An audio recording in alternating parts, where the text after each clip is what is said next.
Bharat Ratna award వచ్చిన కర్పూరి ఠాకూర్ గారికి ప్రత్యేకంగా నా అభినందనలు తెలియజేసుకుంటూ, పద్మవిభూషణ్ అవార్డు వచ్చిన శ్రీ వెంకయ్య నాయుడు గారికి,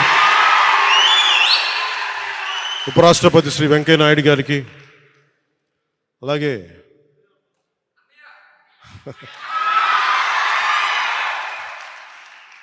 మా పెద్దన్నయ్య మెగాస్టార్ చిరంజీవి గారికి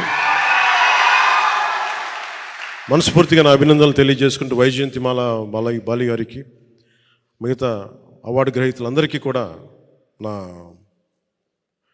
అభినందనలు తెలియజేసుకుంటున్నాను.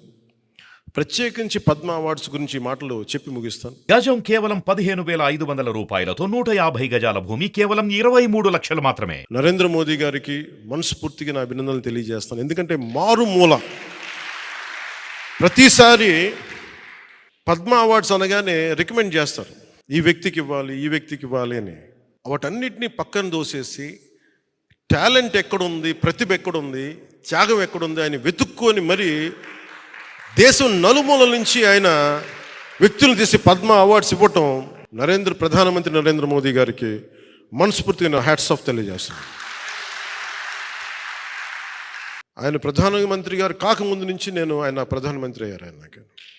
ఆయన గుర్తించాను, భవిష్యత్తుకి భారతదేశానికి ఇలాంటి నాయకుడు కావాలని.